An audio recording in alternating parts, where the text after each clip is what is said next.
And I think with this, with rowing, there's always that strive for perfection. And I think we're always on either line of it. I mean, even for someone like me who's been rowing for, I calculated it like over 3/4 of my life I've been rowing.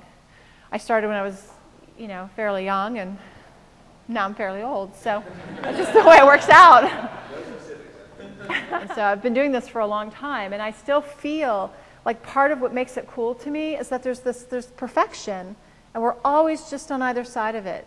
And when you row that perfect stroke and you see that big number and everything feels just right muscularly, it's like, wow. And you want to achieve that again and again and again.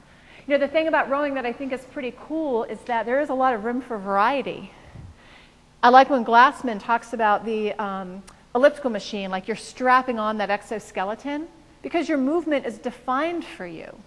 Same with a bike. The movement is defined for you. Not that there's anything wrong with those. They're great pieces of exercise equipment. But with the rowing machine, your movement is not defined for you. You can really fuck it up.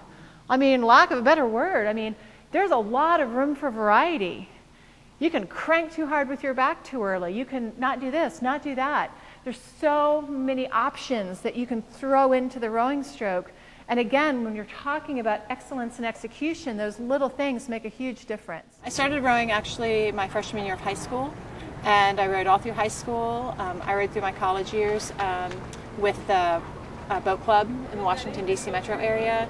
After college, then I started rowing just with a community rowing program and started coaching. I've coached juniors.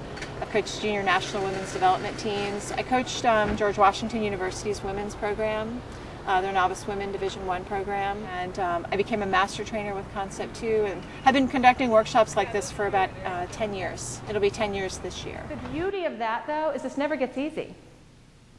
Because the better you get, the harder you pull, the harder you pull, the harder it feels. So you never reach this point where it's easy because it responds to you. That's one of the reasons that when I was a high school rower and I rowed through college, I hated this machine. It was the human polygraph. I could think that I was really strong and I was a really good boat mover, but this machine told the truth. I mean, there was no way that I could hide on the rowing machine like I could hide within an 8 or a 4. To me, this was a very scary thing to get onto because my vulnerabilities were on the screen.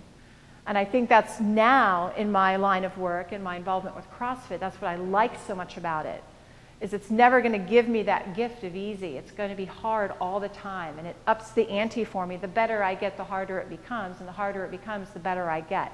So it creates this great cycle of improvement. You can't lie on the machine. I mean, the data is there. You push yourself as hard as you can, and you can't say you're strong when the machine shows you're weak. And the rowing community has been using it for that purpose for years, and I think that's why it was very attractive to Greg Glassman.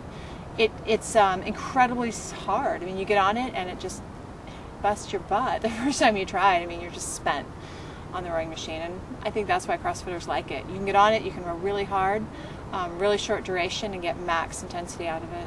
We're going to get out there and get you guys just working your oars in a very stable environment, taking this skill application and applying it to that mode.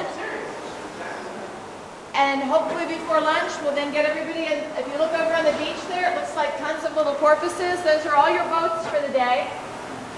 Everybody's going to be in a single. And John has already created the bracket, the racing for the afternoon, where we have heats and semifinals and repechages and grand finals, and it's going to be a blast after lunch. I think CrossFitters in general always do better than the average person you'll grab off the street. There's so much understanding of their bodies and of kinesiology and where their bodies are in space and how to use the muscles and linking together that kinesthetic chain that we find that you can take a CrossFitter and put them in a boat and they will achieve in one day what it often takes people several days to accomplish. You don't typically see someone brand new on the water able to race and race hard and stay upright by the end of the afternoon. It's just not that common. I mean, these guys aren't, they may not be as happy as they could be because they had higher expectations, but if they were to compare themselves And I don't mean not happy, but those that flipped are like, damn, I flipped, or those that didn't make it into the final, or pissed that they didn't make it into the final. Not that they didn't enjoy the experience, but they don't understand that they did way better than the average person would do.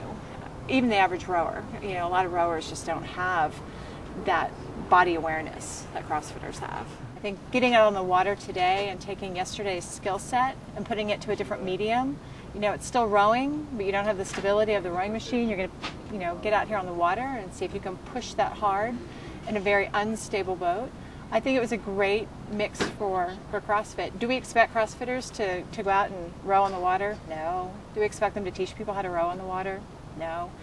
But now, when they get on the rowing machine, that stability, they're going to be beasts because they're going to have experienced that instability on the water. So I'm really pleased. I think it went really well. And having gone to CrossFit Level 1 certs now for so many years and have done 20-minute, 30-minute, an hour-long presentation, I really felt like we've been developing this all along for the past couple of years, and we've always tried to shove 8 hours into that 20 minutes. So to have the luxury of the whole weekend is phenomenal.